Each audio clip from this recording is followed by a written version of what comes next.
V Jayarajan ചോദിക്കുന്നു, ഇത് തൃശ്ശൂരുള്ള പോരാളി ഷാജിയാണോ, അതോ കണ്ണൂരുള്ള പോരാളി ഷാജിയാണോ, ആലപ്പുഴയുള്ള ഷാജിയാണോ?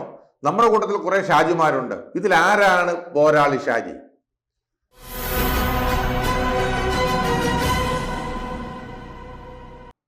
നമസ്കാരം, ന്യൂസ് ഗ്ലോബി ടിവിയിലേക്ക് എല്ലാ പ്രേക്ഷകർക്കും സ്വാഗതം.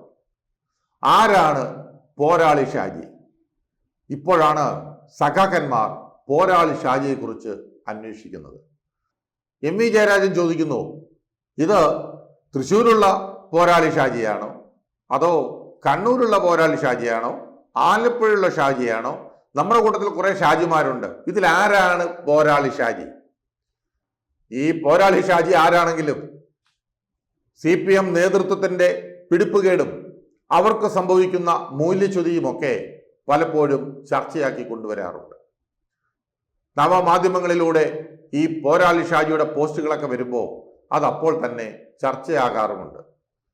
ചിലർ പറയുന്നു പോരാളി ഷാജി കള്ളക്കടത്തുകാരനാണ്, ചിലർ പറയുന്നു പോരാളി ഷാജി ഒരു നല്ല സഖാവാണ്, ചിലർ പറയുന്നു പോരാളി ഷാജി ഇല്ലാതെ പാർട്ടി ഇല്ല, പാർട്ടി തിരുത്തുന്നയാളാണ്. എന്തൊക്കെയാണെങ്കിലും ഇപ്പോ പോരാളി ഷാജിയെ കുറിച്ചുള്ള അന്വേഷണമാണ് മൊത്തത്തിൽ നടന്നുകൊണ്ടിരിക്കുന്നത്. സൈബർ ഇടങ്ങളിൽ വിമർശനങ്ങൾ ഉന്നയിക്കുന്ന സൈബർ പോരാളി ഇടതുപക്ഷക്കാരനാണെങ്കിൽ മറ നീക്കി പുറത്തു വരണമെന്നാണ് CPIM ജില്ലാ സെക്രട്ടറി വി ജയരാജൻ.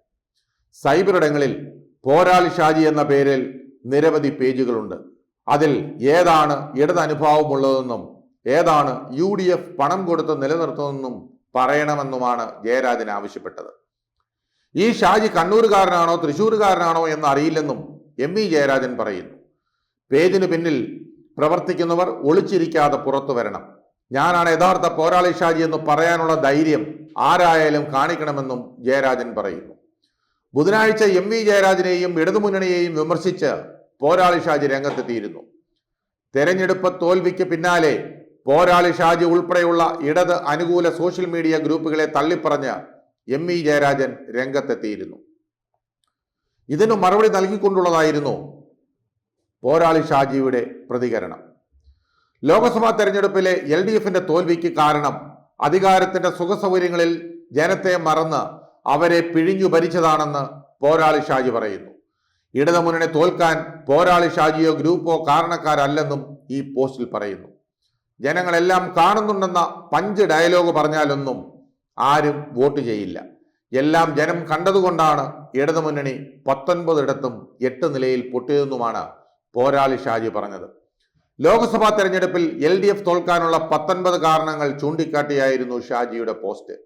6 മാസത്തോളം മുടങ്ങിക്കിടന്ന പെൻഷൻ, സപ്ലൈകോയിലെ സാധനങ്ങളുടെ കുറവ്, കെട്ടിട പെർമിറ്റിലെ ഫീസിലെ കുത്തനെയുള്ള വർധന, PSC റാങ്ക് പട്ടികയുമായി ബന്ധപ്പെട്ട സമരം, നവകേരള സദസ്സിലുണ്ടായ പ്രതിഷേധവും പോലീസ് നരനായാട്ടും, നവകേരള യാത്ര, കർഷകർക്കുള്ള ആനുകൂല്യങ്ങളുടെ ലഭ്യതക്കുറവ്, കരുവന്നൂർ സഹകരണ ബാങ്കിലെ തട്ടിപ്പ് തുടങ്ങിയ വിഷയങ്ങളാണ് ഇടതിന്റെ തോൽവിക്ക് ഉള്ള കാരണങ്ങളായി പോരാളി ഷാജി ചൂണ്ടിക്കാട്ടിയത്.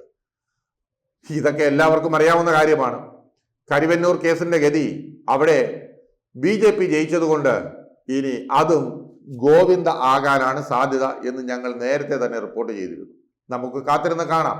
ഇതേവരെ EDയും അറസ്റ്റും തൃശ്ശൂർ ജില്ലാ സെക്രട്ടറിയുടെ അറസ്റ്റും ഒക്കെ ഇങ്ങനെ ഓരോ ദിവസവും പത്രങ്ങളും ചാനലുകളും ഒക്കെ വാർത്തയാക്കിക്കൊണ്ടിരുന്നപ്പോൾ അവിടെ BJP ജയിച്ചതിന്റെ പിന്നാമ്പുറത്തുള്ള ചുറ്റിക്കളികളുമൊക്കെ കുറേയേറെ ആൾക്കാർക്ക് മനസ്സിലായിട്ടുണ്ട് എന്നാണ് എല്ലാവരും പറയുന്നത്.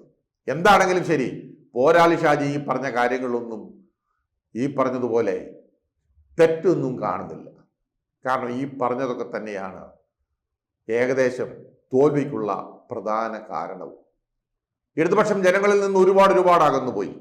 അന്തംഗമ്മികളായിട്ടുള്ള കുറെ ആളുകൾ മാത്രം അവിടെയും ഇവിടെയും കൊടി പിടിച്ച് വെറുതെ കിടന്ന് കുരച്ചിട്ട് കാര്യമില്ലല്ലോ. ഇത് ഒരു ഭരണം നടത്തുമ്പോൾ ആ ഭരണം നല്ല രീതിയിൽ കൈകാര്യം ചെയ്യാനും ജനങ്ങളുടെ കണ്ണിൽ പൊടിയിടാനല്ല അവരുടെ ജീവിത നിലവാരം മെച്ചപ്പെടുത്താനാണ് ഭരണം ഉണ്ടാകേണ്ടതെന്ന് ഉള്ള ഒരു ഓർമ്മപ്പെടുത്തൽ കൂടിയാണ് കേരള ജനത ഇപ്പോൾ കൊടുത്തത്.